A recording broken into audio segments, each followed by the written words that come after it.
Sagip Buhay. Sagip Buhay. Maghahatid sa inyo ng mga kaalaman upang sumagip ng buhay ng ating mga kababayan gamit ang mga halamang gamot sa ating kapaligiran. Sagip Buhay. Sagip Buhay. Magsusulong ng patuloy na pagtuklas ng lunas ng mga sakit na nagpapahirap sa mamamayan. Sagip Buhay. Sagip Buhay. Magtuturo at magbibigay gabay sa kalusugan at kabuhayan upang umunlad ang sambayanan. Sagip Buhay. Sagip Buhay. Ang sasagip sa mga nawawala ng pag-asa dahil sa kanilang karamdaman at kahirapang nararanasan. Sagip Buhay. Sagip Buhay. Makakasama ninyo ang may likha ng mga produktong pinag-aralan, may bisa at subok na. Sagip Buhay. Narito si Patrick Roquel. Ang palatuntunang ito ay hatid sa inyo ng ROCS International Consumer Health Corporation, Enriching Lives.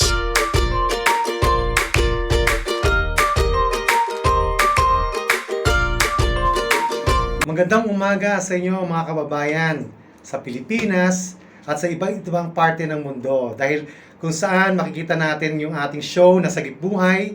At kaya po i-like nyo, i-share nyo at mag-subscribe po kayo sa ating pong FB page at yung YouTube page po natin, yung YouTube channel natin na Puno Sagip Buhay. Kaya dyan nyo po kami makikita.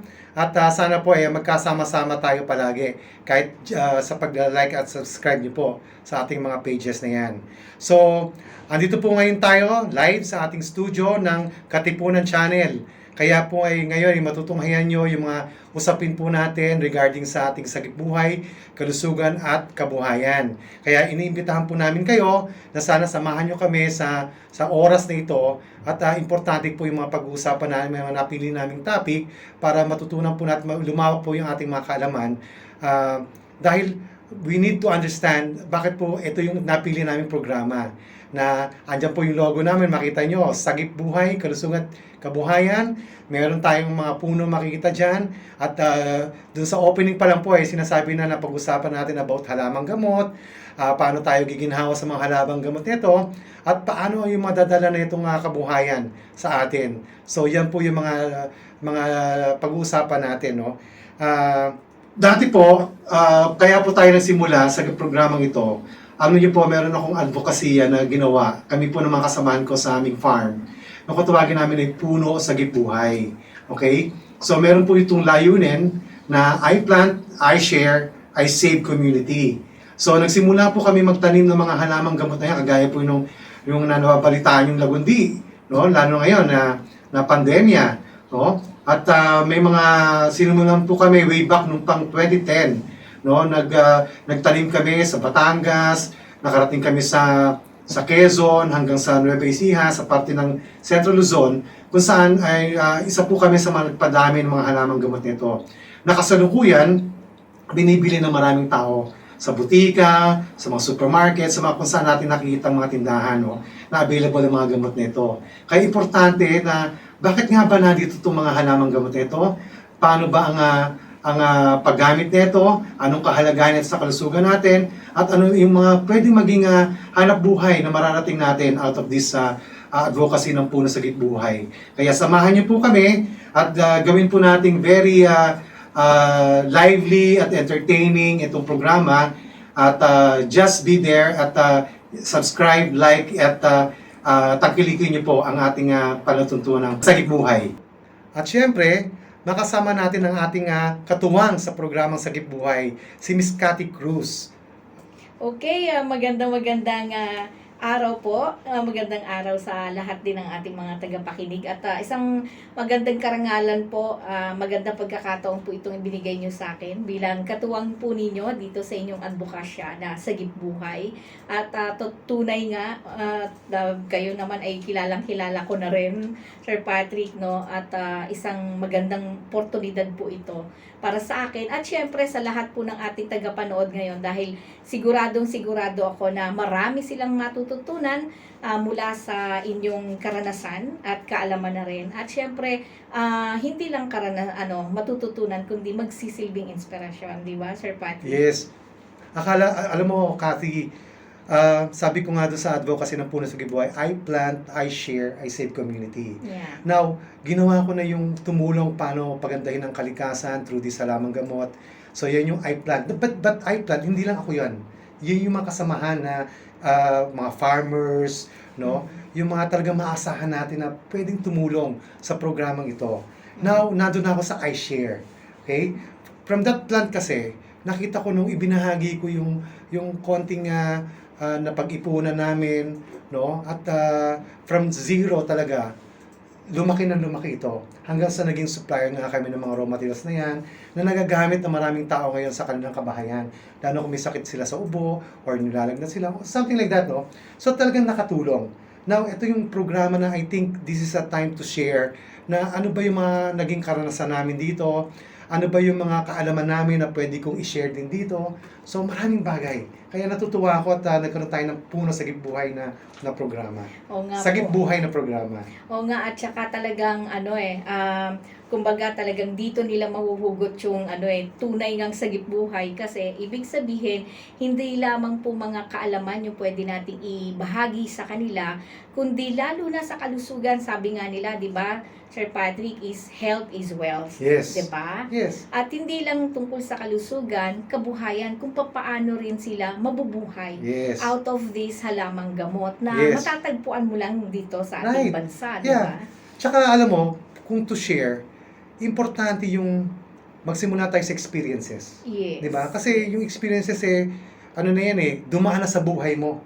Na kung sa palagay mong maganda itong i-share or maganda itong ibahagi sa mas marami, dapat yun ang ginagawa natin. Correct. Kasi Oo. hindi, wag nating itabi o isang lugar lang yan. Dahil importante yung paano ba to, ako gaya ko, no? Mhm. Nagkaroon ako ng sakit before. So I need to share it, Mhm. no? Para nang sa ganun hindi lumawak yung ganitong klaseng sakit. Paano ka makakaligtas? Kasi akala ng iba pagka nagkasakit ka na, mamamatay ka na, It's the end of the mawawala ka sa world. mundo, no? Oo. It's an end of the world. Pero hindi pala. Mhm. No, maraming bagay na pwede natin gawin na pag-usapan. Mhm. And because this is an experience, nangyari na before. Mhm. Kaya we need to discuss everything. Yes. At Right. maganda siguro bilang pagsisimula at paglulunsad ditong Sagip Buhay, sino nga ba si Patrick Roquel? Yun ang unang-unang magandang maikwento mo, maibahagi mo sa ating mga tagapanood. Kasi, syempre sa mga bagong nanonood ngayon, sino ba si Patrick Roquel? Ano ba ang kinabibilangan niyang sektor? At sino ba siya? 'Di ba? Siguro from the history, portfolio muna, 'di ba, no? Guys, ng ating mga tagapanood, portfolio muna ni Sir Patrick. Sino ba si Patrick Roquel? Before and after. So, kung ano yung before and after niya, tutuklasin natin ngayon. Alamin natin dito sa Sagip Buhay. Sige, ready ako dyan. Kaya ito na talaga yung aking point na talagang, kumbaga kung meron nga dyang ibang programa na, just to say na, para ma-inspire ka. Di ba? Yung ibang topic natin na pwede natin gawin na it's really to inspire people. Because we need to motivate people to live. Yan yung Sagip Buhay. Live na hindi laging mahirap ang buhay. Mahirap ang buhay talaga natin right now, pero paano natin ito pasisiglahin? Yun ang importante.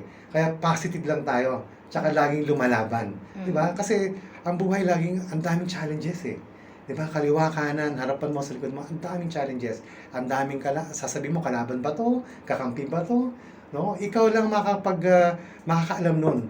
Kasi ikaw yung may buhay. Right? Sir Patrick, previously ba, saan ka, ano ba ang profession mo? Okay. Actually, 52 years old na ako. No? Tumanda na ako ng... Matanda ba rin 52? Hindi pa naman Hindi siguro. pa. No? Bata pa yun Pero kung nalaman niyo po yung aking experience, sasabihin niyo na dumaan ako sa pagkamatanda. Kasi dumating yun sa point ko na talagang mawawala na ako sa mundo. Yun nga laging kwento ko Kasi yun yung pinaghuhugutan ko yung experience ko na yan, yung lakas ng loob kung paano ko nagawa yon. Actually, nung bata ako, simulan natin, syempre history ito, di ba? Yes. Graduate ako ng Cainta Catholic School, sa Rizal, way back 1985. So, maganda naman yung aking status sa aking pag-aaral kasi talagang nag-aaral ako. Bagamat yung aking pag-aaral, hindi pwedeng hindi ako tutulong sa mga magulang ko habang naghahanap buhay sila kasi simpleng pamilya kami, no? Hindi kami ganun kayaman o whatsoever. But ang father ko is an OFW, ang mother ko is a midwife, no? But sa lugar namin, kilala ang mother ko kasi halos sa 70% ng mga nagbuntis doon ay siyang naging midwife, no? Kaya talagang lumaki ako sa lugar na kung saan sa Pasig, no? 4 years old pa lang nandoon na kami sa Pasig, no? Kaya natutunan ko sa magulang ko yung pagka naglalaro ako sa hapon, sasabihin ng nanay ko, "Oh, itinda mo na yung natitira nating gulay sa tindahan namin." Kaya bibenta ko 'yon para lang hindi malanta. Pag-uwi ko, "Nay, ito na po yung kung ito na yung pera, di ba? Na pinagbentahan ko. Mamaya gagawa yan ng sampalok, champoy." Oh, nilalako ko 'yun sa street namin. Yung nasa isang queso de bola na red na lalagyan, half nun kasi syempre pag binuksan mo di ba? Half nun sampalok. Nilalako ko 'yan. So, 'yan yung naging buhay ko noon. Kaya sabi ko, may kukwento ko ba 'to? Bakit hindi? Pinagdaanan mo 'yan Dumating pa nga sa point na masyado akong malaro. Yung kapatid ko, lagi kami nag-text, nagjo-jollen, nagtuturumpo. Yan ang mga wala ngayon sa panahon ngayon, di ba? Nung panahon natin andyan na yung lahat ng luksumbakan, lahat ng laro ng kabataan. No? Malalaro mo yan. But of course, since napunta ako sa tinda mo to, dalhin mo to, I mean, ilako mo yan. So sabi ko, ba't di mayroon akong binibili? Dumating ako sa point na nangihiram ako ng kariton at nangunguha ako ng mga lata para ipalit ko doon sa junk shop. Di ba? Pinabibili ko ng text. Kasi pag marami akong text, ibig sabihin may bibili rin sa akin pagka nanalo ako. So it's a trade. Di ba? So doon ako natuto. Hanggang sa nag-high school ako sa Cainta Catholic School, nag-college ako. So far, nakita ko na gusto ko talaga mag-medisina dahil wala pa sa aming doktor sa medicine na nag-aaral ng medicine sa family namin. So I really want to be a doctor. Dahil sa kadahilanan lang syempre na hindi pa talaga kaya ng magulang ko noon. Kaya namasukan ako sa malaking kumpanya at natanggap naman ako. Dahil maganda naman yung academic record ko nung nag-aaral ako ng medical technologist sa UST. So nag-graduate ako noong 1989. Sa pagdarasal, siguro dasal talaga nakakuha sa akin. Pero may konting talino naman ako na talagang nasagap sa akin magulang. Naging cum laude naman ako noon. Oo. Yun ay chamba. Sabi nga, kumalawit So, Wow. naging cum laude naman ako. Pero sabi ko, well, syempre, alam mo naman ang pagka nag-aaral ka, nangangabisa ka, di ba? But of course, maraming mga kumbaga talagang challenges yung pag-aaral. So pinagbutihan ko naman habang nagtitinda ako hindi ko iniwanan yung pagtitinda ko ng mga goods like yung kasama ko sa medical intern kami, nagtitinda siya ng mga t-shirt. Nagtinda rin ako. Pa isa-isa hanggang sa litro may binabagsakan na ako ng mga t-shirt. So kumikita ako. Di ba? So third year, fourth year noon, hindi na halos ako kumukuha ng baon namin sa mga magulang ko. So it's an experience also, di ba? Hanggang sa ginamit ko yun nung nag-take ako ng nagtrabaho. But because since medical technology ang natapos ko, I need to take board. Yeah. So habang nagtatrabaho ako, nag-aaral ako.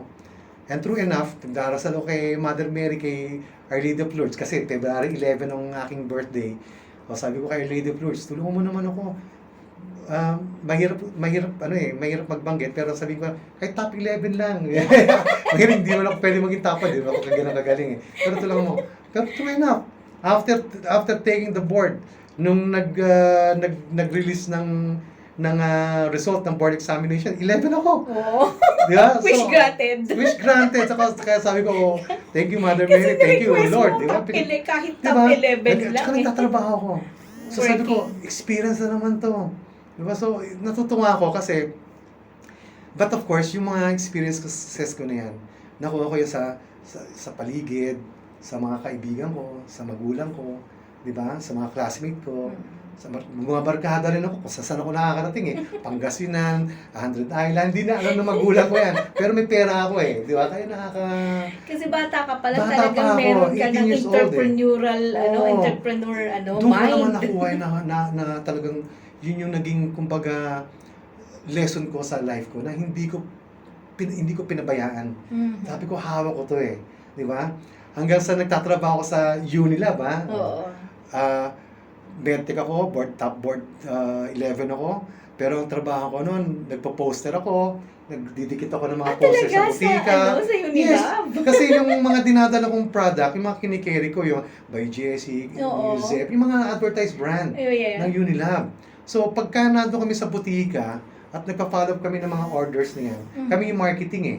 Okay. Diba? So ang trabaho ko is really to sell the product, to sell the brand namin. May mga events management kami dyan, yung mga piyesta, nandiyan kami. May streamer akong hawak. Hindi ako nahihiya kasi kailangan i-promote ko. May quota ako eh. May target kami. Million mo target namin yun eh. So, dumating pa sa point na meron kaming kailangan ilako sa yung business building namin, katawagin, sa Unilab. So, dala-dala ko yung bag ko na para akong medrep. Hindi man kasi medrep tawag sa akin nun eh. Kumbaga, is a business development representative.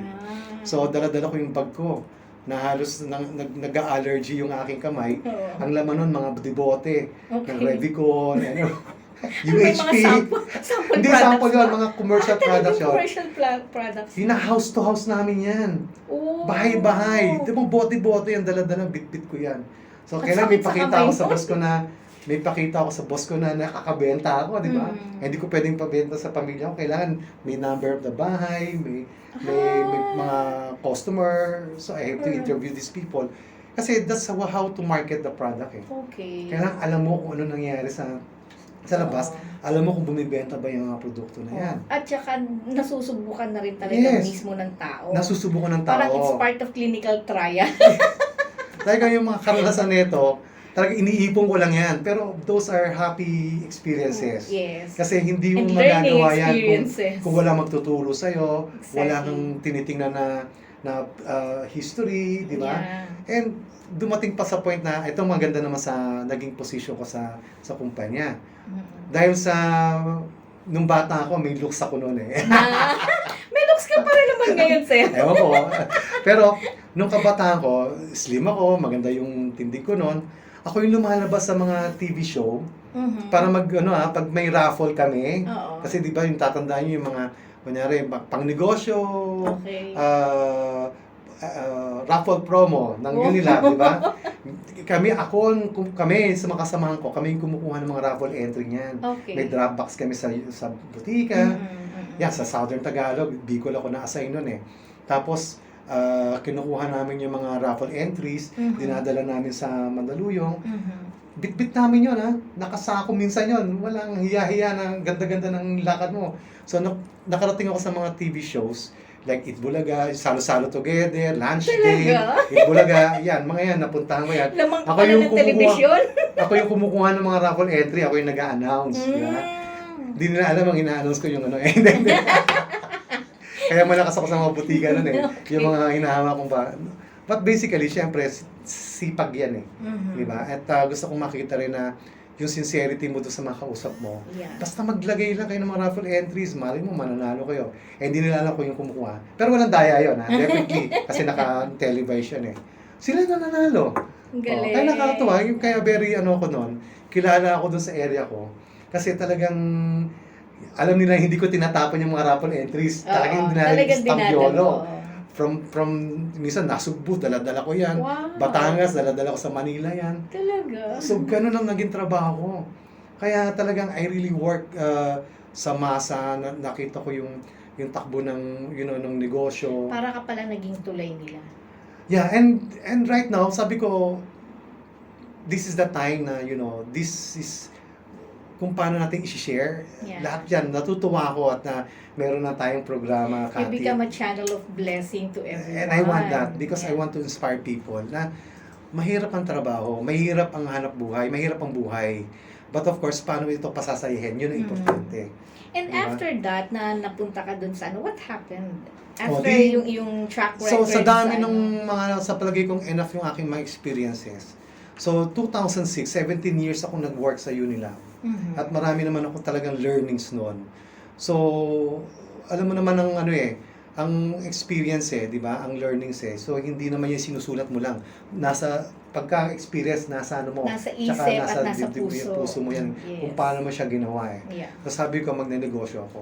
Okay. 'Di ba? Tutulong ako haharapin ko na yung pwede kong gawin para in a matter of time baka lumaki. Mm-mm. 'Di ba? But of course malaking dasal. Kasi wala na magpapasweldo sa akin Mm-mm. Ako na magpapasweldo sa sarili ko. Mm-mm. At pag wala akong kita, wala akong sweldo. Exactly. Wala Pero akong curious interest. lang ako, sir. Kailan pumasok ang love life sa'yo? Ay, During Unilove sabi ko time? nga, medyo may looks ako nun Ay! Third year pa lang, may girlfriend na Ay! ako. Siya Diba? pa rin Siya, ang yeah. Wow. Siya pa rin, si Dr. Eileen. Mhm. Although hindi ako nag-medicine, sabi ko nga, so dapat, isa goal, Mhm. sa dapat ang magiging partner ko sa buhay ko, doktora. Kasi hindi ko napili na maging maging doktor Hindi na ako nag-try, although pasado na ako sa UST. I'll just pay the semestral fee Mhm. and I'm already there. Mhm. Sa dami ng ilang libo yung nag-apply na yan Oo. and nasa 300 lang kaming Pero tinanggap. pumasok ka. Nandun ako. Kasi maganda naman yung Pero record hindi ko mo lang na-continue yun. Hindi ko na i-continue kasi sabi ng father ko baka hindi natin kayanin. Dahil ang OFW ngayon medyo maganda, gano'n. Oo. So paiba-iba siya ng country noon. Mamaya sa Oman, sa Bahrain, sa Saudi. So nakita ko rin, na-feel ko rin. Oo. Ang mother ko naman basically from nagpahinga rin siya sa pagiging midwife niya. So nagkakantin kami. Mhm. Kaya natuto akong magbenta sa tindahan. So, Yun. talagang So, nasa mundo ka pala talaga ng pagnenegosyo. Yes, so tinuruan ako doon and then kung ano yung ginawa nila para ma-save yung aming life na meron kami konting apartment, yung mga ganyan. No? So doon ko natutunan Plus talaga. the factor na naranasan mo yung maging isang anak ng isang OFW. Kasi hirap di Yes, ba? mahirap at wala yung father ko noon. Grade 4 pa lang ako, umalis na yung father namin. Mm-mm. So kaya on our own, yung grade 1 to grade 4, malaro ako Kaya sabi ko nga sa'yo, nakakarating ko sa yung basura, nagkakarton ako, Mm-mm. nagbibenta ako ng text. Kasi laro ako Mm-mm. no? So, nung nawala yung father ko, doon ako nag-aral. Hanggang sa kabisado ako ng kabisa. Kabisa. Hope you don't Yung mind, pala sir. yun. Ilan kayo magkakapatid? 3 kami. Okay, Pangalawa ikaw ko. Pangalawa. ko. Okay, so Sister mas may ko. panganay. Namatay na yung sister ko. Okay. Sa sakit. Dati yun ang gusto ko i-discuss din sa kanila. Oo. Dahil yun ang inilaban ko. Pati yung father ko, yun din ang nangyari. Talaga? So, kaya sa experiences, punong-puno tayo ng experiences sa kalusugan at sa kabuhayan. So, are you saying, sir, na dahil dun sa sakit ng family mo, kaya parang nag-engage ka na into looking for ways para maging malusog? Right. Yun ba Yes. yun? Kasi I need to be prepared. Dahil kung hindi ko gagawin yon, wala. Hindi ko makikita yung buhay ko na masaya. Di ba? That's good, And sabi nga natin, lahat yan according to His will. Mhm. Di ba? But we need to find it. Mhm. Yun ang importante doon. Kaya those things sa ating programa Sagip Buhay, malalaman natin yan, makikita natin. Oo nga, napakarami pa nilang mahuhugot dito sa Diba? Sagip Buhay. Simula pa lang sa pagkabata. Pagkabata pa lang yan. Ikaw, Kati, di ka pa nagkakwento. Ikaw ang katawa ko dito. Sa next episode po ako, kailangan diba? kayo muna. Yun ang maganda dyan. So, diba? talking of dun sa tinatawag nating sakit. Ano po ba tong sakit na binabanggit ninyo kanina? Yung lahi kasi namin, hereditary, alam naman natin na diabetes rampant yan, hypertension rampant yan. So meron din kami noon sa family, no? And the worst case, yung kidney problem ng family, weak. Yung weak ang kidney ng family. Doon sa father's side. Kaya madali kaming tubuhan ng stone. Yung father ko, polycystic pala siya. Tapos, napabayaan niya yung kanyang health kasi OFW. Tapos, yung siguro stress din sa kanya dahil yung pamilya niya, yung pagod niya. So, umabot pa sa point na lumalaban siya at the age of, alam ko, 40s Namatay siya 60. Na-amputate yung kanyang paa. Dinadialysis na siya. So, those things And then, nakita ko sa kanya yon. Although that time, nagtatrabaho na ako sa company. So, wala naman ako may tulong. Kasi nagsisimula pa rin ako. No? So, ang alam ko lang is pag-aralan ko na hindi mangyari sa akin. Pero alam ko, yan ang mangyari sa akin. Nakita ko sa kasi kanya yung aware ka mangyari. na. Oo, na pwede mangyari sa akin. Dahil medical technologist ako eh. Mm-mm. So, nakikita ko na possible. Pero hindi ko alam talaga when it comes to sa kidney. Late ko na lang nalaman yan. Kaya yung Nung ikaw na mismo nung ako na mismo. naka-experience. Oo. Kasi parang father ko yan, ganyan. Tapos ganyan din yung kapatid niya, ganyan din yung mga yung iba. And No? your siblings, nagkaroon din And ng my ganon? sister. Yung sister mo Oo. nagkaroon. At lumala siya nung nagkaroon ng ondoy. Mhm. Tapos nasugatan siya. So yung diabetes niya, hindi niya na-control. Mhm. Tapos apektado na pala yung kidney niya. So Oh. same thing, hindi niya nakita yung polycystic sa family. Ah. So lumala yung polycystic problem ng kidney niya, nagkaroon ng kidney failure, Oo. na-amputate din yung paa niya, and then tuluyan na siyang nag-coma noong 2011. Mm-mm. Yan. So, nawala siya. So, ang At the importante age of pala, para din sa ating mga tagapanood, is maging aware kung ano yung kahinaan ng Right. katawan natin. And ng family, ng makikita family natin yan. para mabantayan natin yung kung ano man yung sakit na yun. Oo. Kasi it might be not just diabetes ng problema or yung high blood, may other Kasi diseases. lumalala yan eh, pag pinabayaan eh. Okay. At pag lumala yan, ang hirap ng buhay. Mhm. Hindi lang ikaw, pati pamilya mo, ang hirap. Mhm. Di ba? Kaya kailangan alagaan natin yan. At ang question na lang dyan is, papaano ka ba maging malusog? Yes. That's important. Yan ang ngayon ang gusto kong i-ano sa inyo. Kasi nung nalampasan ko yung hirap na yan, I can say na malusog ako. Mhm. Malusog ako. Kasi right now, napagdaanan ko yung pinagdaanan ng magulang ko at saka ng kapatid ko, pero hindi naputol ang paa ko. Di ba? Tapos napagdaanan ko yung masira ang kidney ko, no? Pero nagkaroon ako ng bagong kidney. Salamat doon sa nag-volunteer na nag-donate. Now, nung nagkaroon ako ng bagong kidney, magti 3 years na ako na normal ang aking mga laboratory testings. And Thanks be to until God. now, talagang ginagawa ko yung paraan ko na kahit alas 10, alas 12 ng gabi, nag-exercise ako. Naglalakad ako ng 6 kilometers. Mhm. That's a daily, no? 6 kilometers? Since 2018. Mga ngayaya pa pa. 6 kilometers, that's 5 miles. So Okay. yun, dati 1 kilometer, 2 kilometers, kaya ko pala naging 5 kilometers. Pag So ganun regular lang. na ginagawa. Pag regular. So, regular exercise is also important to be healthy. Yes, that's important. Then that I Okay. can share it. Ano yung simple na ginagawa mo lang. Hindi mo kailangan masyadong punta ka dito. O, punta ka ng gym. Kasi diba, sir, diba, gano'n. Diba? So, ang Just to be importante fit is and ano. paano mo i-read yung pagiging healthy mo. Importante rin yan. Diba? Kaya ako medical technologist, alam namin kung ano yung mga normal at hindi normal. Mm. Yan ang trabaho naman namin. Naku. Kumbaga, yung pag kinuna kita ng dugo, kinuna ko yung ihi mo, laway mo dati, yung trabaho namin, tinetest namin yan, kung anong meron sa katawan mo. At yan At ang mga doktor aabangan naman nila. Yes. Those things, I think, importante na Ituturo po sa pag-usapan inyo natin lahat yan. yan pagdating sa kalusugan mula sa isang medical technologist. At who knows, magiging guest po rin niya ang mismong kanyang behalf para ituro po sa inyo paano mas maging malusog. Diba? Yes, importante sa atin. Kaya, sabi ko nga, experience, importante. Experience na pwede nating i-share. Diba? So ito nangyari na sa buhay eh. Nangyari na eh. Diba?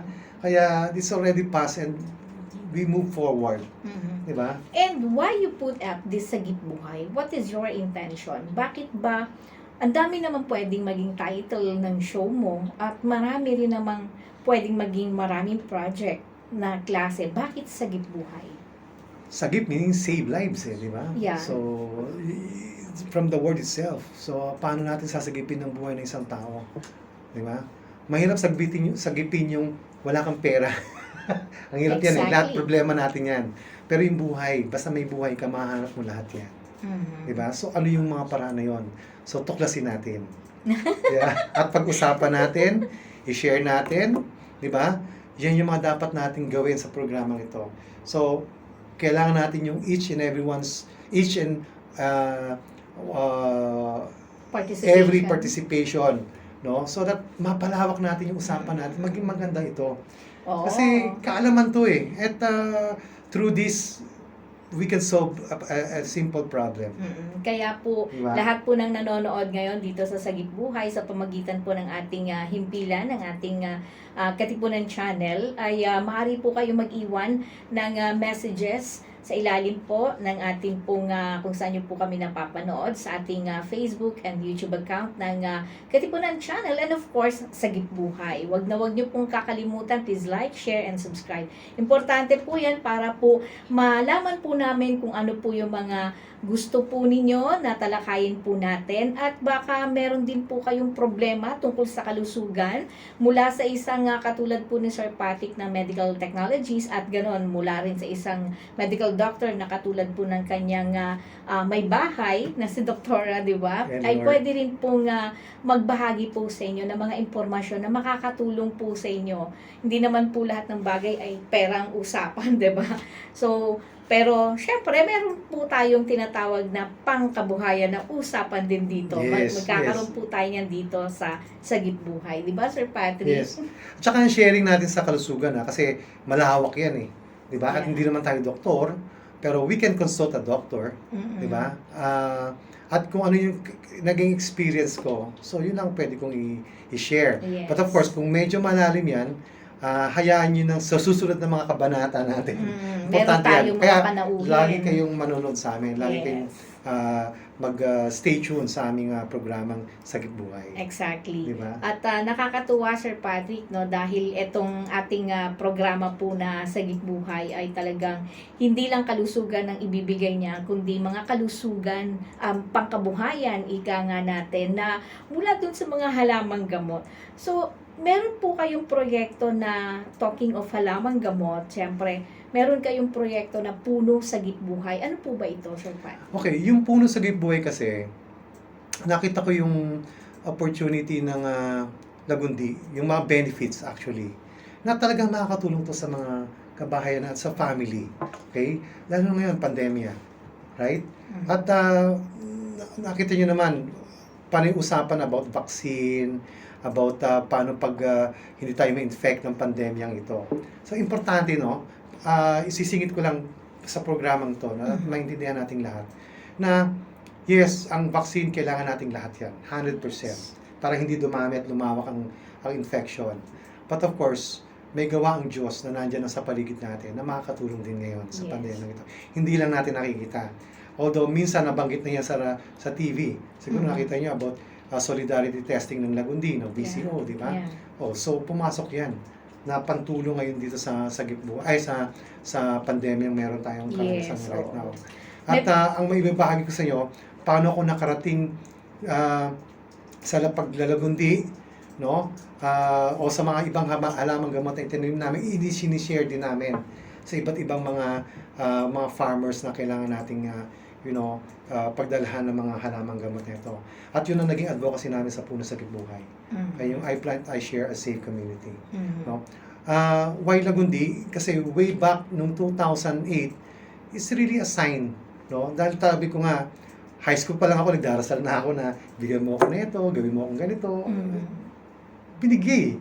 Di ba? At isa lang naman ang kausap ko, although nagpapatulong ako ng dasal or nagpapatulong ako ng bigay. No? Alam ko si Lord, talagang siya yon. But of course, sometimes alam mo, natuto tayo, may padrino ka ba? Oo. Or may taga-dasal ka ba? Exactly. Di ba? Something like, ako naniwala ako doon. Eh, nangyari.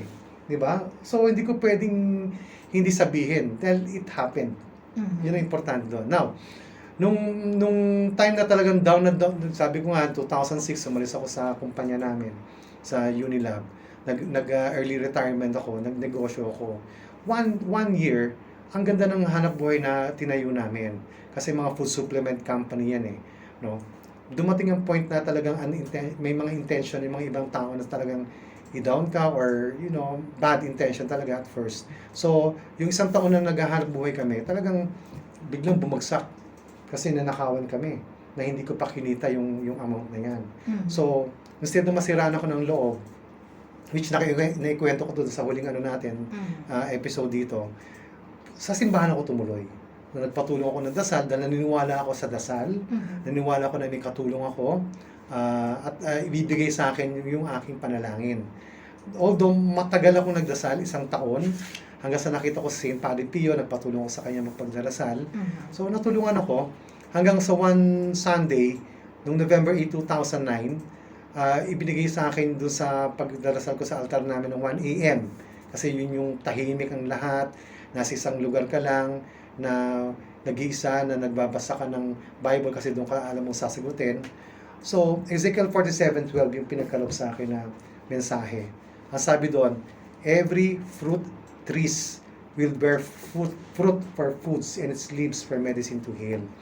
That time, nung nagdi-distribute ako ng lagundi, ay ng mga food supplement, isa na dyan dinidistribute ko yung tablet ng DOH lagundi, tsaka yung DOH sambong.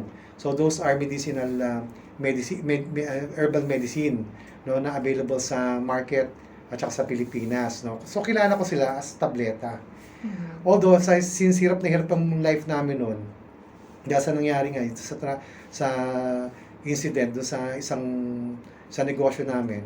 So, sabi ko, may lumapit sa akin isang kaibigan. Sabi, ba't sir, hindi mo i-try yung raw material? Sabi ko, wala akong alam sa raw material eh. Hindi ko maalam yung paggawa niyan. Dahil ako, alam ko sa Unilab, nagdi-distribute lang kami. Di ba? Nagma-market kami ng product. Yun. So, simula nun, nakita ko yung gumagawa niyan, siyempre, marunong makipag-usap sa mga butika, ng mga owners ng butika noon. Nakausap ko yung DOH Pitak, no? Pumayag naman sila na ako mag-supply ng lagundi nila. So, without knowing kung saan ko kukunin yung mga plants na yan, pero may kilala na akong gumagawa, yun na naging start. So, kahit pa paano, nakakakuha ko ng konting kita, tumutubo ako, no, from the raw materials, and one time, hinahanap na sa akin yung mga plants na yan. I need to have our own farm. So, no choice, kundi hanapin ko yung plants na yan. And true enough, dun sa Ezekiel 47:12, leaves for healing. So, sabi ko, this is my sign. Dahil at November 8, 2009, nung 10 a.m., yun yung first reading sa St. Padre Pio Libis na kung saan kami nagsimba noon. And sabi ko, hanapin ko itong plants na ito. So, umikot ako ng Luzon. Nagsimula ako sa Tigaon, sa Campo, sa Camsur, tapos bumalik ako the following week, punta ako ng Nueva Ecija, tapos sinikot ko yung Aparit, Tuguegarao, Bagao, nakarating ako dyan. Hindi ko nakita lahat yan. Bumalik ako sa lugar namin, sa bahay, after a week, nagso-soil analysis kami, pumunta ako sa UP Los Baños, from a wisdom na maring available ito sa UP dahil pinag-aralan yan. So, doon ko nakita yung plants. So, yung palang plants na pinag-aralan ng Pilipinas, doon kinuha. Yung para maging medicinal plantong lagundi. So, from there, pumayag naman yung nagparami, no, nabigyan ako ng mga stem, yung mga sanga. So, binili ko yung mga sanga na yan dahil kumikita na ako ng konti-konti. And in 3 months time, nakapag-produce siya ng 10,000 plants. Oh. So, kaso wala naman akong lupa na pagtataniman yan. So, sabi ko, magre-rent ako, maghahanap ako ng lupa. Although nagpe-prepare na ako dahil nakikita ko yung mga plants nag-grow na eh. So, but of course, maraming 10,000. Ang nakuha ko lang is around 3 hectares of land na itanim namin yung kalahati nun, but yung other half, talagang ipinamigay ko sa mga farmers. Pumunta ako sa Mindoro, binigay ko sa mga mangyan, no? Sa mga maliit na farmers. So hanggang sa lumaki itong plantation na to. At may na-present na ako sa Department of Health. Pinaprubahan nila yan. Tapos, actually, nung una nga, dahil sa eagerness na magtanim kami ng mga halamang gamot, nakita ko yung lagundi na yan sa likod ng Taal Volcano. So, kami tatlo ng anak ko, sa wife ko, si Dr. Eileen, sa isang maliit na bangka, no? Sinuong namin yung Taal Lake. Okay? Yung kasama ko nandito yung farmer na head farmer namin dating, na kumpare ko na yung kapartner ko na sa negosyo ng Binibayo Farm, at saka yung bankero. Okay, nagsasagwan. So, sinagwan niya yung lake ng Taal Lake, dun sa yung napapansin niyo na yung dormant, yung hindi naman pumuputok Oo. na taal volcano, yung part of the volcan, pero sa hill, no? Oo. Sa likod noon, doon ko nakita yung isang puno ng lagundi, ang laki-laki, Tulog. di ba? Tapos ilang beses na palang tumubo yun kasi yun ang ginagawang charcoal ng mga tao doon, yung Oo. community. Oo. Tapos naghanap ako, maraming mga plants na maliliit, Okay. right? So, nagkaroon ako ng idea now doon sa Lagundi. Tapos pinakuha ko yung mga stem na yan, pinatransfer ko, binangka namin, itinanim namin. Yung pala, hindi yan din yung variety na hinahanap. Okay. So yun, but isa Lagundi. Oo. Trifolia ang tawag na another variety. It's very good for the reproductive system. So, marami palang klase. Maraming Lagundi yan, yes. So marami tayong ano. Ngayon, so yung Lagundi na talagang pinag-aralan, ito yung Vitex negundula. Okay, so, which is na nakakuha ko ng mga tanim nito. Hanggang sa ngayon, yun yung dumami ng dumami. At naging hanap buhay na namin na marami kong kasamahan sa Bini Bio Farm. Tapos naitayo ko yung kumpanya namin ng GH Nutri-Pharma. And now yung Rox International Consumer Health kung saan marami kong mga produktong ginagawa. Out of this herbal medicine. Buruin mo yun, no? From nothing to something, diba? Because of prayer, because of wisdom, Yes. diba? And really experiences. And help of other people. And sabi ko nga, no, kung hindi nangyari, well, sabi ko nga, kung makikita ko yung nanloko sa amin dati, papasalamat pa ako eh. Oo, kasi siya yung naging daan. Naging daan ko yun. At saka, well, siguro ayaw naman ng Diyos na Parang naging eye-opener. i-down ka niya. But basically, ikaw rin ang gagawa ng parang para hindi ka ma-down sa buhay mo. Yes, Diba? yes. So, itinuro ko na lang doon sa tamang path. Yes, oo. Diba? Eye-opener. Kasalanan pa rin niya kasi nanakawan niya kami. So, sasagot pa rin siya Yes. sa hukuman. Agree, Tsaka agree. Diba? Yes. Kaya pag anuhan niya yun eh. But of course, happy na ako na nalampasan namin yun. At hindi ako nagpakamatay noon, nasiraan ng loob, kasi ang laki talaga ng loss. But of course, hindi naman to one time lang na one click. ibibigay sa'yo. Yes. Kailangan Gradual yan. gradual at talagang Sa kailangan tamang timing. may focus ka at kumbaga, bigyan mo ng halaga Yes. at oras. Yes. Diba? Yes. Importante. At higit sa lahat, dasal. Dasal. Importante yun. Every day dasal. Every day, hingi ng gabay sa kanya because Kasi- it happened. At saka ang daming challenges eh. Yes. Ang daming challenges, ang daming trial. But Mm-mm. to face every challenges and trial is really prayer. Is a guidance. Yes. Diba? And just do what is right. And lagi kang mag-isip ng mabuti at gumawa ng mabuti because at the end of the day, para mabuti rin yung balik din sa'yo. Yes. Right? Sa karma. Yes, Di it's ba? karma. So importante 'yon. Kaya yan yung mga kumbaga halimbawa pa lang 'to at saka yung mga karanasan lang natin na Kwento pa lang po Kwento yan pa ni Sir lang, Patrick. di ba? Who knows, baka isa Baka po may- sa mga tagapanood natin Right. ay mag-share din sa atin. Yes. Welcome na welcome po ang Yes. parang tuntunan po ni Sir Patrick sa Sagip Buhay. Baka who knows, isa po sa inyo ay magsilbing aral at inspirasyon din sa ating mga kababayan na kung paano rin po nakasagip ng buhay, hindi man po mismo sa kanila, kundi posibleng sa ibang tao nakapagsagip sila sa pamagitan po ng ating mga tagapanood ngayon. So, welcome po kayo. Ano pong email address? Baka maging interesado po sila. Okay. Mas maganda po, puntahan nyo sa Facebook kasi marami namang may Facebook dyan, di ba? Yung Facebook page na Puno Sagip Buhay. So, Tagalog na Tagalog po yan. Yung Sagip Buhay na nakita nyo ngayon sa screen, lagyan nyo lang ng puno. Kaya hindi na namin nilagay yung puno dyan, may tree na eh. Tagalogin nyo lang, Puno Sagip Buhay. Hanapin nyo sa FB page. Tapos sana panoorin nyo rin po yung mga ilalagay namin sa YouTube channel na Puno Sagip Yes. Buhay. Ang gaganda talaga ng mga na-feature namin doon at how we help the community, help the people. Last na punta nga namin, mga dumagat eh. But of course, may kwento ako about ITAS, Yeah. Mangyan. So, mga IPs natin na kahit pa paano natulungan. Right? So, Napakarami nilang kapupulutan, hindi lang aral, mga hango sa karanasan ng iba't ibang tao at mula din siyempre sa inyo na ikwento na sa ating mga kababayan at siyempre kung paano mabuhay out of that halamang gamot na nandito lang sa Pilipinas. Di nyo na po kinakailangan na humagilap pa kung saan-saan at wag po natin kalilimutan dahil yung mga gamot na nabibili po natin sa butika ay mula rin naman yan dito sa Salamat. ating halamang Yes, gamot na right. nandito rin po sa ating bansa. So, pagyamanin po natin para yung ating mga magsasaka din ay matulungan natin sila na mabuhay din po sila. Pwede naman po kasi 'di ba intercropping or meron din po- Alternative. Yes, Diba? alternative. So, alam niyo, nagsisimula nga ako dito, ang hirap makipag-usap eh. Kasi, sasabihin na, may kikitain ba kami dyan? Yes, Diba? ganun talaga. Yun ang umpisa dahil, syempre, mahirap ang buhay eh. Mm. Tapos, yung effort mo, yung panahon mo, everything. So, true enough, after ilang years, kumikita na. Diba? Mhm.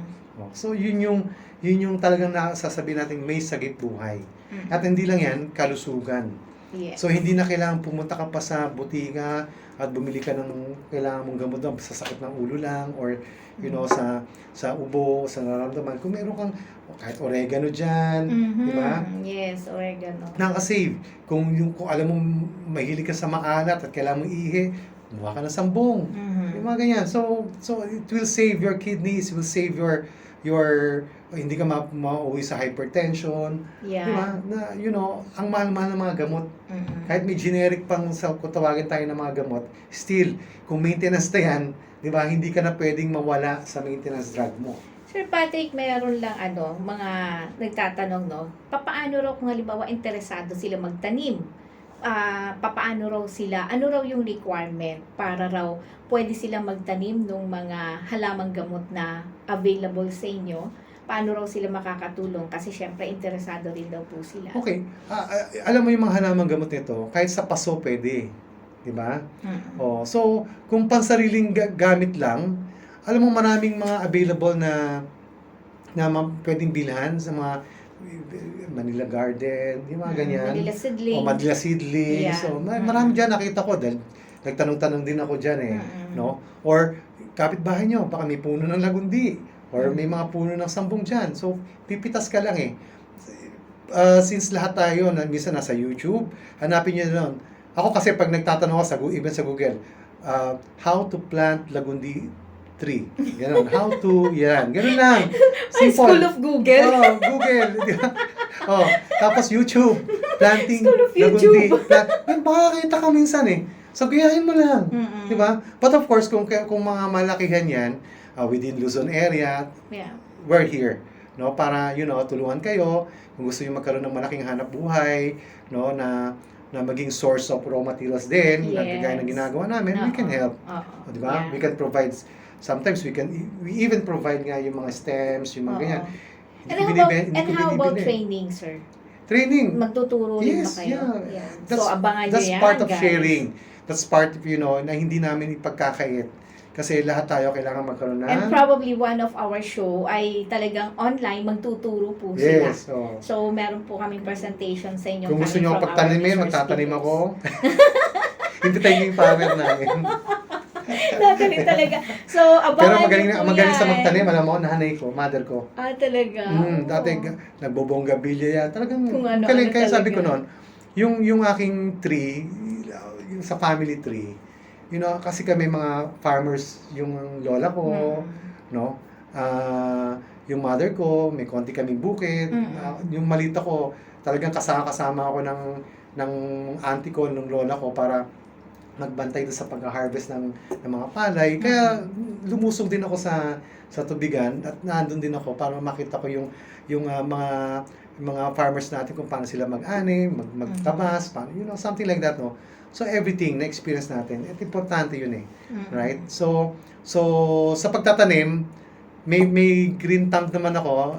Nakakabuhay naman ako mga plants. Swerte mo. Pero ang galing ng nanay ko. Ako kaya. Parang hindi ako Yeah. green thumb. Well, ngayon, dami uso mga plantitas Oo pe, nga, di ba? oo. But, you know, kung saan ka masaya, do it. Just do it. Kung saan sasaya yung Basta umaga hindi mo. makakasakit sa kapwa Yeah. at makakasira ng buhay. Alam mo nga sa amin, sa totoo lang, yung yung lockdown, Mhm. nagtanim ako ng kangkong, nagtanim ako ng alugbati, sa isang plant lang. Pag nagsisinigang ako, ang Doon sarap mo pa, na lang kinukuha. ang sarap pa pag pumipitas ka doon, di ba? Oo, sarili Nasa mong backyard mo na Oo. lang no? Eh, wala akong mabibilan eh, tsaka nga Yeah. layo eh. Oh. Mm-mm. So, ang saya eh. Di ba kahit isang maliit lang na pasuyan, Mm-mm. kung makakapitas ka ng ilang dahon na dyan, alam mo na, uy, nagagamit ko na to. Oo. Di ba? At saka, ito lang ang maganda dyan, Sir Patrick. Napakabuti talaga ng Diyos. Kasi bakit? Dahil ang mundo natin talagang ginawa niyang parang ang resources nandyan lang sa paligid. Kinakailangan lang focus on it, and then talagang i-explore mo lang. Just Hanapin like mo knowledge, and diba? gamitin mo. Hanapin mo at gamitin mo para sa kabutihan. Oo. Kasi para, lalo siyang, tawag dito, maging, bumongga, lumago. Alam mo, simple lang Diba? yung principle ng fruit trees eh. Sabi nga, every fruit trees will bear fruits for foods and its leaves for medicine to heal. Yes. So meaning to say, kung namumunga ang mangga, maaaring ang dahon yan may Yes. benefit. At totoo naman. Diba? Yes, totoo naman. Ang chiko, ang avocado, ang guyabano. Mhm. Di ba? Mhm. So may mga benefits yan. Hindi ibibigay sa atin yan na makasira yan sa ating kalusugan. Correct. Di ba? And I there are agree. plants really for medicine. Mm-mm. No? At sinasabi nga nila, Sir Patrick, sabi nga ng ibang mga sayantista na nakakausap ko, huwag niyong kakalimutan na kapag panahon, kung ano man daw panahon yon, panahon ng mangga, panahon ng guyabano, yan daw mga namumungang yan, ay talagang ibig sabihin, yun daw yung panahon na dapat mas kainin natin sila. Dahil yun daw ang gamot para sa ating katawan, lalo na tayo, tropical country. Right. So, tatandaan nyo po yan ha. Kaya ako, pag uso po ng kaimito, dahil may puno kami ng kaimito sa bahay, sige ang kain ko. Oh, kasi, for example, may diarrhea ka, Mhm. atis, kaya mito, Yeah. those things ha. Oh, yun ang itinuturo rin sa amin ng kahit yung latundan, yung mga ganyan. At dito, matututunan Diba? nyo rin po yan. Diba? Marami Oh, tayong we will mga share those, resources no? speakers. Ito naman sharing, basta sabi ko experiences eh. Hindi kailangan masyadong formal yung ating Oo. pag-aaral dito. Diba? Basta nakita niyo na nakatulong sa inyo, importante lang po, no? Pagka gumagamit tayo ng mga halamang gamot, tweet lang na, kasi ako, dahil medtech naman ako, pinag-aaralan ko yung dito, yung kung ano yung meron siya sa loob. Like, yung, kung tawagin namin, meron kaming certificate of analysis dyan. Yes. Yung mga bacteria nakikita namin. Yes, oo. Kahit yung mga E. coli nakikita namin. Yung mga Yes. galing sa pupo. Kung meron presence yan. Siyempre, yung mga halaman natin, minsan, inisprayan niya ng mga Gamot, insecticide, pesticide, di ba? Sometimes yun ang nakakasama sa Mhm. kalusugan natin. Mhm. Di ba? Pero kung yan ay wild plants yan, ay minsan sarap nga mamundok eh. Di ba? Ang problema na sa bundok, malamok, Oo. baka magkamalaria ka eh. Ay, magdala ka ng Oo. citronella, insect repellent. Yes. At yung nabanggit ni Sir Patrick, no, abangan nyo po next episode po namin yung mga produktong galing mismo dun sa mga pinag-aralan na mga halamang gamot at marami po siyang na-produce na mga produkto. So, this first episode ay binigay po namin sa inyo kung ano yung layunin at bakit ba itinatag o ginawa namin po itong Sagip Buhay. At mula din po mismo sa kwento at karanasan po ng buhay ni Sir Patrick ay eto na po yung parang tawag dito, pagsasalarawan na. 'Di ba? Implementation na po ito para makashare, para hindi naman pwedeng si Sir Patrick lang yung tawag dito, maging instrumento. Kayo rin po magsilbing tulay para po maging maayos ang buhay, maayos ang kalusugan. Sabi nga nila, health is wealth. At maging instrumento po ang Sagip Buhay para po sa inyong kapakanan at pag-unlad sa buhay. Di ba, Yes. Sir Patrick? Remember po pag malusog tayo, marami tayong masisave. Even yung naipon natin, masisave natin. Yeah. 'Di ba? Kung ang resources natin kumbaga talagang minsan mahigpit, 'di ba? So, maging malusog ka. Nang sa ganun hindi na mabawasan yan.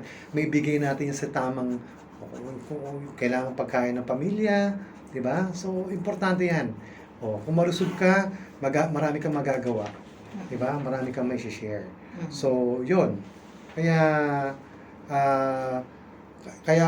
tayo pong mga nakikinig, tayo pong mga viewers, lagi nyo kami samahan sa ating programang Sagip Buhay, Kalusugan at Kabuhayan. Pag-usapan natin yung mga different karanasan natin. Sinimulan ko na sa amin. Si Cathy, di ba, nakatuwang natin dito ay kailangan maringgan din natin. Ihanda nyo na po yung mga experiences nyo. At welcome po kayo sa ating programang Sagip Buhay. No? Kaya sana po ay lagi po nyo subaybayan. Mag-subscribe po kayo sa aming Katipunan channel. Gayon din po puntahan nyo po yung FB page namin na Puno Sagip Buhay. Tsaka yung YouTube channel na Puno Sagip Buhay. At Nang sa ganun, hindi na ako mahirapan na kung anong pang mga gagawin ko dyan, magpapapansin lang. Kasi importante po sa atin yung mga pag-uusapan natin eventually. At yung naging experience ko, gusto ko ibahagi sa inyo. Nang, pare-paro nating maranasan yung sarap ng buhay. At syempre, Diba? itong palatuntunan ito ay hindi lamang para sa sagip buhay alone, hindi lang para kay Sir Patrick. Ito po ay sadyang ginawa namin para po ihandog po sa inyo, sa lahat po ng ating mga kababayan sa iba't ibang panig ng mundo. Hindi lang mga Pilipino, kapwa natin Pilipino. And who knows, marami rin pwedeng maging tawag dito, makatulong din yung ating palatuntunan. Let's see kung paano po natin, kasi syempre yung ibang mga nanonood, baka maghanap ng English version. Baka mamaya maghanap ng subtitles. Kayo na lang Who ako knows? convert. Translate. Pero don't worry, sa iba't ibang lugar. gagawin diba? po namin lahat ng paraan para po maabot ang bawat isa po sa inyo. At tulungan niyo po kami. Hindi po namin ito magagawa ng kami lang. Kailangan po namin ng tulong po ninyo. Diba, Yes, Sir at Patrick? kaya sama-sama po tayong gawin nating maging makabuluhan itong programa nating Sagip Buhay. So, salamat po sa inyo.